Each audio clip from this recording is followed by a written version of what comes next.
Stepanus Modestus Glorieux dilahirkan di Saint Denis tanggal 3 Mei 1802 sebagai anak kedua dari keluarga petani kaya. Tahun 1875, ia ditahbiskan sebagai imam di Osesan. Setelah ditahbiskan, Pastor Stepanus Modestus Glorieux ditugaskan sebagai pastor kaplan di Ronse. Sebagai seorang pastor di Ronse, ia dihadapkan dengan kondisi kehidupan yang tidak manusiawi terhadap umatnya. Karena itu, ia mencari akar permasalahan dan menemukan permasalahannya, serta membantu banyak orang miskin dan tidak mampu. Perhatiannya kepada orang miskin sangat luar biasa, maka ia dijuluki Bapak kaum miskin. Kesulitan datang silih berganti, yang satu teratasi, yang lain muncul.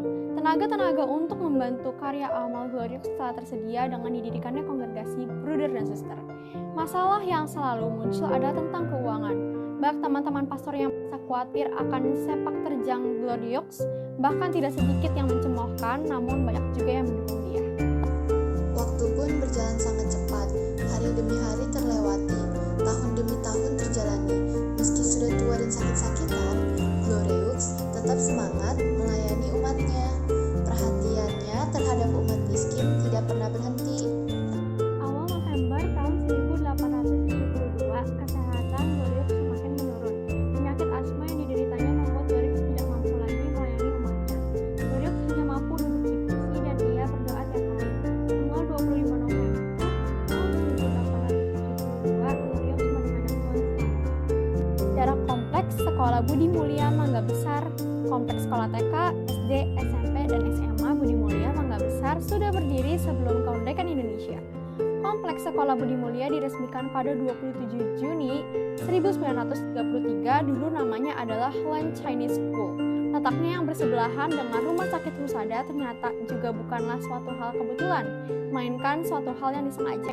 Pada bulan Juli 1932, terjadilah keputusan bulat Kongregasi Santa Perawan Maria di Lourdes yang sekarang disebut Kongregasi Budi Mulia, membulatkan tekad untuk mulai karya pendidikan di kalangan orang Cina. Ini dimulai dengan kelas persiapan, kelas 1, dan kelas 2. Pada 26 Februari tahun 1934, sekolah ini diakui oleh Departemen Pengajaran dan Kebudayaan. Oleh karena itu, ada maksud untuk mendirikan gereja di Mangga Besar, maka mulailah dengan ibadat-ibadat. Tiap hari Sabtu, kelas diatur seperti gereja dan dipasang sebuah altar serta tempat pengakuan. Suatu saat, bom keresahan timbul pada 30 September 1965 yang terkenal sebagai G30S. Karya misi Budi Mulia masih bertahan walaupun ada sedikit kecemasan. Sampai sekarang, akhirnya pendidikan Budi Mulia masih berkibar.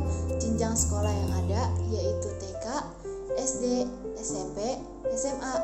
Penuh harapan semoga karya pendidikan ini mampu menumbuh kembangkan semangat iman dan membangkitkan kesaksian demi mewujudkan kerajaan Allah dalam kancah kehidupan yang penuh tantangan ini.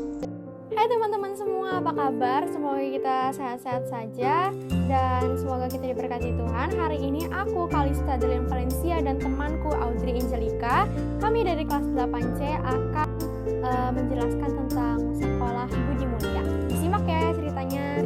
Sekolah Budi Mulia biasanya mengawali hari dengan renungan pagi setiap harinya dan dilanjutkan dengan kegiatan belajar mengajar.